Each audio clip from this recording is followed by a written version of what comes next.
Radhe Radhe. So today is day 4 of our Parikrama in Vrindavan, and we visited the following temples: Banke Bihari Temple, Radha Vallabh Temple, Advaita Vat, Asta Sakhi mandir, Parshkandana ghat, Suraj ghat, and Krishna kupa. First, we visited the Banke Bihari mandir. This is the most famous temple in Vrindavan, and it was built in 1862. The deity of Banke Bihari is said to have been discovered at Vrindavan by Swami Haridas, a famous singer and musician who belonged to the Nimbarka Sampradaya. Swami Haridas was a well-known court musician at the Gwalior Royal Palace under the patronage of the Tomar Rajput kings, but he later accepted the path of renunciation and moved to Vrindavan. After being found at Nidhavan, the deity of Banke Bihari was moved to Tatyasthan near Panighat, where it was worshipped by Swami Haridas. Sometime later, after his death, the deity was moved to this present site. The Banke Bihari temple does not follow traditional Vedic practices of deity worship, and there is no Mangalarti offering. The highlight of this temple is the unusual Banke Darshan, which means that pilgrims only get a fleeting vision of the deity as the pujaris repeatedly open and close the deity's curtain, thus hiding the deity from the vision of the pilgrims for intervals of 10 or 20 minutes. Next, we visited Shri Radha Vallabh mandir. This is another one of Vrindavan's famous temples, popular among the local Brajavasis. The original temple was established by Hita Harivams, the founder of Radha Vallabh Sampradaya. He was a philosopher-poet who composed a number of devotional songs similar to the songs of Swami Haridas. The original temple, which can still be seen, was built a number of years after the Govindaji temple. The Radha Vallabh temple was also desecrated by the forces of Emperor Aurangzeb in 1670, after which a new temple adjacent to the old one was built, where the deity is now worshipped. According to popular legend, the deity Radha Vallabh was never made by any sculptor. The deity was given to a devotee named Atmadev by Lord Shiva himself because of his arduous devotion and prayers. Hit Harivansh Mahaprabhu lived 31 years in a place called Devavan. In the 32nd year of his age, he left for Vrindavan. On his way to Vrindavan, he was ordered by goddess Radha herself to marry the daughters of Atmadev and take the idol of Radha Vallabh to Vrindavan with them. As ordered, Hita Harivamsh Mahaprabhu married the daughters of Atmadev, and Atmadev gifted the idol of Radha Vallabh to his daughters and Harivamsh Mahaprabhu on their marriage. The Radha Vallabh temple is famous for its colorful and vibrant festivals. The major festivals of the temple are Hitotsav, a 11-day-long festival commemorating the founder of Radha Vallabh tradition, Hita Harivansh Mahaprabhu; Radhashtami, a 9-day-long grand festival which celebrates the birth anniversary of Srimati Radharani, the guru of Radha Vallabh tradition; Krishna Janmashtami, which celebrates the birth anniversary of Lord Krishna, the consort of Radha; and Vyaklu Utsav. This festival celebrates the wedding anniversary of Radha and Krishna. This festival is locally known as Vyahovala of the Lord and is also called Manoratha. The temple is flocked with devotees on such ceremonies and becomes a center of prime attraction for such different rituals. Now we're going to the Asta Sakhi temple. This temple is dedicated to the Asta Sakhis, the 8 most prominent girlfriends of Radharani, whose deity forms are worshipped along with the deities of Radha and Krishna. The temple was established by the king of Hetambur in West Bengal, Raja Ramranjana Chakravarti, who was an initiated disciple of Srila Bhaktisiddhanta Saraswati Goswami.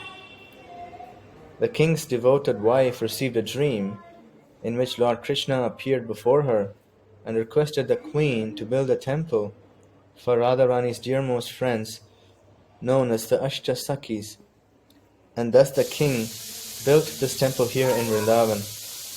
The word Ashta means 8 and Sakhi means intimate friend. The names of the Asta Sakhis seen on the altar are, from the left, Sudevi, Tungavidya, Indulekha, Vishaka, Lalita, Chitra, Champakalata, and Rangadevi. Standing in the center of the Asta Sakhis are Sri Radhe Rasabihari. Some legends say that Sri Rasa Rasabihari Ashtasakhi temple is among those places of Vrindavan where Lord Krishna still resides and enjoys Rasa Leela with Radha and her Sakhis. Some devotees also claim that they have heard sounds of anklets, tunes of a flute at nights near those temples. The temple architecture is very commendable and is done by skilled craftsmen. The temple has beautiful stone carvings and semi-precious stone collection. The stones were brought from different corners of the world. The temple is built in such a way that it is describing the feisty nature of Krishna, who is also called as a lover of beauty.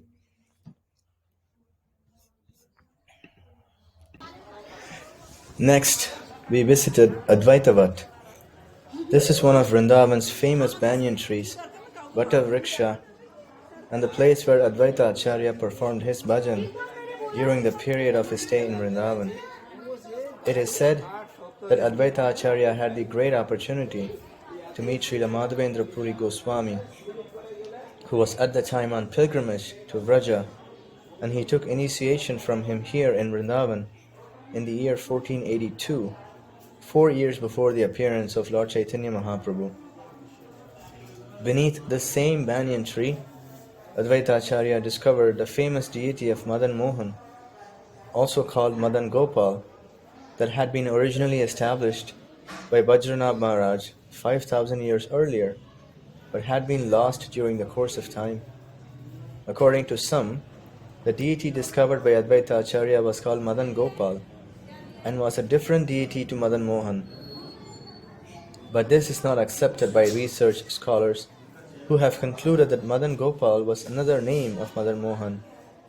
Krishna's great-grandson Vajranabh had at least 16 deities carved, including 4 devas, 2 natas and 2 gopalas. The 2 gopalas were named Sakshi Gopal and Madan Gopal. This celebrated spot beneath the banyan tree at Advaita Vat is accepted by all scholars as the actual appearance place of Lord Madan Mohan. Unfortunately, due to insufficient historical records, there will always be opposing opinions regarding the details of the history, not only of this particular deity but of many others as well. When Advaita Acharya left Vrindavan for Navadvip, it is said that the deity of Lord Madan Mohan informed Advaita Acharya in a dream that he was unwilling to leave Vrindavan, and therefore Advaita Acharya kept the deity with a Mathura Brahman named Chobe. It is said that when Advaita Acharya returned to Bengal, he began worshipping a small deity of Krishna that he also named Madan Gopal. And this is one of the reasons why the confusion has arisen. Recently, this small deity of Madan Gopal was brought to Vrindavan from Bengal and claims that it was the actual deity found at Advaita Vat, but this idea has been utterly rejected by Gaudiya Vaishnava scholars. The fact is that all the Krishna deities carved by Vajranabh are very large and quite distinct, and also carved from black marble. Besides this, there are no historical records that Lord Madan Mohan ever left Vrindavan before 1670, prior to Aurangzeb's attack on the holy city. Important evidence is revealed in the Bhakti Ratnakar, which says that both Lord Chaitanya and Lord Nityananda had darshan of Madan Gopal at Mahavan some years after Advaita Acharya had returned to Bengal, thus proving that Madan Gopal never left Vrindavan. Madan Mohan is accepted to be the original deity carved by Vajranabh that was discovered at Advaita Vat by Srila Advaita Acharya, and this has been accepted by all the Gaudiya Goswamis and other Gaudiya Vaishnava authorities. In our Parikrama on day 3, we couldn't locate a couple of places, so we went to those today. One of them was the Suraj Ghat. In the Adivaraha Purana it is said, Hey Vasundare, whoever takes a bath at Surya Tirtha gets the darshan of Aditya and goes to Surya Loka, having had all his desires fulfilled. Situated along the old bank of the Yamuna river is Suraj Ghat. Suraj is the name of the sun god Surya Narayan. This famous god, named after the sun god, is also known as Surya Ghat or Surya Tirtha, and it is said that in ancient times the sun god Surya Dev came to this place by the Yamuna and underwent severe austerity in order to have darshan of Lord Krishna. During the pastime of subduing the serpent Kaliya, after Krishna had emerged from the waters of the Yamuna river, he was shivering with cold. Srimati Radharani came here to Surya Ghat along with the gopis and prayed to Surya Narayan to provide warmth to Krishna so that he could quickly recover from the cold. At that moment, all 12 expansions of sun god, known as the Adityas, appeared simultaneously in the sky to warm Krishna's body. Although the old god is no longer visible, the nearby ruins of the ancient temple of the sun god can still be seen. It is also said that Radharani often visited this god by the banks of the Yamuna in order to perform Surya Puja and offer flowers to the sun god. The Vrajariti Chintamani says, to the southwest, located in a jasmine garden, is Surya's Pada, where Shri Radhika worships the sun god with a newly blossomed red rose. Our next stop was at the Parshkandana Ghat. This is another ghat that is not marked and is lost during the passage of time as Yamuna ji changed her course. So we've taken our best guess as to where it would be based on the description given in the book that we are using to do our parikrama. On the hill above Parshkandana Ghat is the place where the 12 forms of the sun god appeared to provide warmth to Krishna, who was feeling very cold. Having spent a long time in the waters of the Yamuna river while subduing the Kaliya serpent, the combined heat of the 12 Adityas very quickly warmed Krishna's body to such a degree that he started to perspire. The combined water from Krishna's body then ran down the hillside and entered the Yamuna at this place, which later became known as Parshkandana Ghat. The word Parshkandana means perspiration, and thus the celebrated god achieved its unusual name. Until about 100 years ago, the Yamuna used to flow past this ghat, but unfortunately the river eventually changed her course and moved away. Our last place of darshan for today is the Krishna Kupa. This is located inside the Madan Mohan temple. It is said that Lord Madan Mohan created this well by pushing his flute into the ground so that Sanatan Goswami could easily obtain drinking water. The word kupa means well. And this concludes our parikrama for today. Jai Jai Shri Radhe.